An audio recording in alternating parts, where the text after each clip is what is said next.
कृष्णा गाडगीळ आणि sons limited 1832 पासून। नमस्कार, मी रुशाली यादव सारंग। 8 PM स्पेशल रिपोर्टमध्ये आपल्या सर्वांचं स्वागत। बुलेटिनच्या सुरुवातीला बातमी आहे ठाकरे बंधूंच्या आरोपांची। 96 लाख मतं बोगस असल्याचा आरोप राज ठाकरेंनी काल केला आणि आज उद्धव ठाकरेंनी सुद्धा चोरासकट चोरी पकडली अशी टीका केली आहे। तर महायुतीच्या ॲटम बॉम्बनं महापालिकेमध्ये उत्तर देणार असं प्रत्युत्तर शिंदेंनी दिलंय। पाहूयात एक रिपोर्ट। आजपर्यंत जे मतं चोरी करून तिकडे बसलेत त्यांना असं वाटलं होतं की त्यांची चोरी कोण पकडू शकणार नाही, पण चोरी चोरासकट आपण पकडलेली आहे। राज ठाकरेंनंतर दुसऱ्या दिवशी उद्धव ठाकरेंनीही बोट चोरीवरून भाजपवर निशाणा साधला। सत्तेमध्ये बसलेल्यांची चोरी चोरांसकट पकडली असा हल्लाबोल उद्धव ठाकरेंनी केला।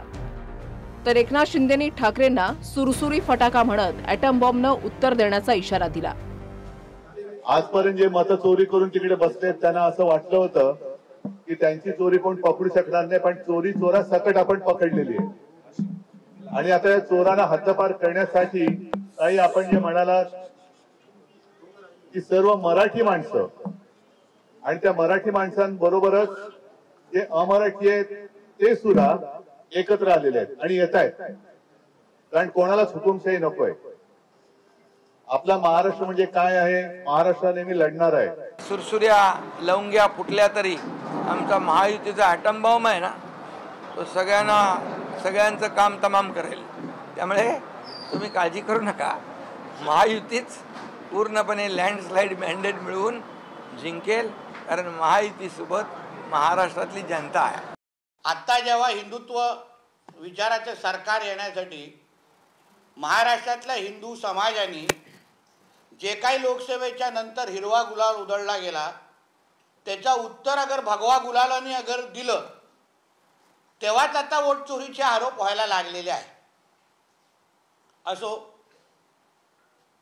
पण हेही मला वाटतं की राजसाहेबांच्या बरोबरचे आजकाल ज्यांच्या मांडीला मांडी लावून ते बसतात संगतचा असर असू शकतो। राज ठाकरेंनी घराघरात जाऊन मतदार याद्या तपासण्याचं काम मनसेच्या कार्यकर्त्यांना दिलंय। तर राज ठाकरेंनी लोकसभेच्या निवडणुकीनंतर आरोप का केले नाहीत असा सवाल मंत्री नितेश राणेंनी केलाय। मालेगाव, भिवंडी आणि नळ बाजारात कधी जाणार असं म्हणत नितेश राणेंनी राज ठाकरेंना डिवचलंय। आणि फक्त आपल्याच पक्षासाठी नाही म्हणत मी, इतर पक्षांनी देखील प्रत्येक घराघरामध्ये गेलं पाहिजे, तपासलं पाहिजे। आणि निवडणूक आयोगाला आमचं सांगणं आहे की हे जोपर्यंत स्वच्छ होत नाही तोपर्यंत निवडणुका तुम्ही घेऊ नका। हा वोट चोरीचा, वोट जिहादचा आरोप लोकसभेच्या अंतर का करत नाही? आता तुम्हाला हिंदू कुटुंबाच्या मध्ये जाऊन मतदार यादी तपासायची आहे, मग मालेगावला कधी जाणार, भिवंडीला कधी जाणार, नळ बाजारला कधी जाणार, भैरमपाडामध्ये कधी जाणार, ते मालवणीमध्ये कधी जाणार? तिथे जे एका घरामध्ये 40-40, 50-50 बांगलादेशीने रोहिंगे कोंबून ठेवले होते त्यांना कधी प्रश्न विचारणार? नल बाजारमध्ये जाऊन विचारा, एका घरामध्ये 30-30, 40-40 कसे काय राहतात त्याच्याबद्दल कधीतरी विचारलं पाहिजे।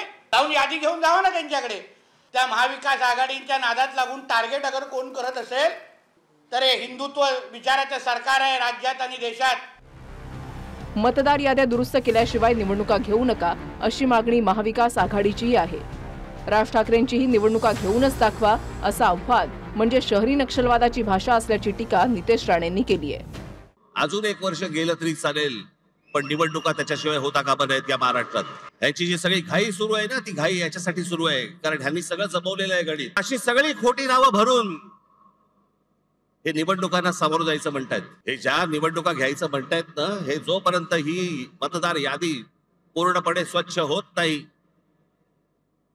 सर्व राजकीय पक्षांचं समाधान जोपर्यंत होत नाही तोपर्यंत या महाराष्ट्रामध्ये निवडणुका घेऊनच दाखवा। निवडणूक आयोगाने चौकशी लावलेली आहे।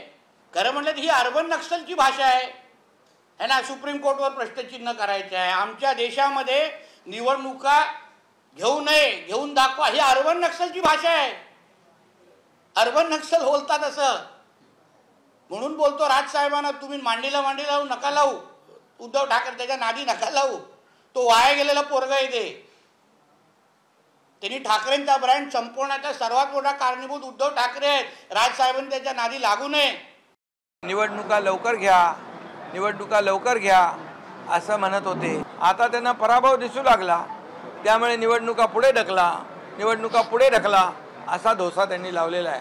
आम्ही कधीही निवडणुकांना तयार आहोत. पराभव दिसू लागतो तेव्हा आरोप निवडणूक आयोगावर करतात, महायुतीवर करतात. हा त्यांचा रोजचा धंदा आहे. राज ठाकरे असो की महाविकास आघाडी पुढच्या 15 दिवसात निवडणूक आयोगाला घेरण्याची तयारी पूर्ण झाली आहे. राज ठाकरेंनी मनसेचा मेळावा घेतला, ज्यात निवडणूक आयोगाला याद्या दुरुस्त न करता निवडणुका घेऊनच दाखवा असं चॅलेंज करण्यात आलं. 27 तारखेला उद्धव ठाकरेंच्या शिवसेनेचा मेळावा होणार आहे आणि त्यानंतर 1 नोव्हेंबरला महाविकास आघाडी मनसेसह विरोधकांचा निवडणूक आयोगावर मुंबईत मोर्चा निघणार आहे. तुम्ही मत द्या नाहीतर नका देऊ. मॅच फिक्सिंग झालेलं आहे, मॅच सेट आहे. अशा महाराष्ट्रामध्ये निवडणुका होणार? हे कोणत्या प्रकारचं षडयंत्र, ही कोणत्या प्रकारची लोकशाही आहे? विधानसभेला तर होतेच भरलेले. त्याच्यानंतर जवळपास 96 लाख खोटे मतदार महाराष्ट्राच्या यादीत भरलेत. अशा निवडणुका होणार आपल्या देशात? फार महत्व देत नाही त्यांच्या बोलण्याला आणि त्यांच्या वक्तव्याला. निवडणुका आल्या आहेत, समजून घ्या तुम्ही. निवडणुका आल्यावर काही ना काही नरेटिव्ह, काही मतदारांवर मतं मागण्याचे मुद्दे हे कल्पोकल्पित करावेच लागतात. दाखवायला ज्यावेळेला काम नसतं, जमिनीवर कार्यकर्ता नसतो, जनतेचं समर्थन नसतं, त्यावेळेला विपर्यासाचं राजकारण ही अपरिहार्यता बनते. त्यामुळे त्यातलं हे फेक नरेटिव्ह आहे. 96 लाख खोट्या मतदारांचा गंभीर आरोप आधी राहुल गांधींनी केला होता. आता राज ठाकरेंचाही तोच आरोप आहे. महाविकास आघाडीच्या आरोपांना आता राज ठाकरेंच्या शब्दाची धार आली आहे. विनायक डावरुंगसह दिनेश दुखंडे, TV9 मराठी, मुंबई.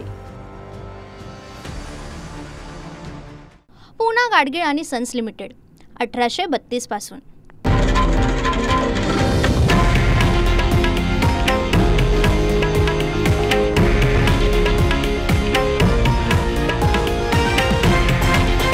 हे आहे देशातील नंबर 1 न्यूज नेटवर्क आणि आपण पाहत आहात TV9 मराठी, एकमेव.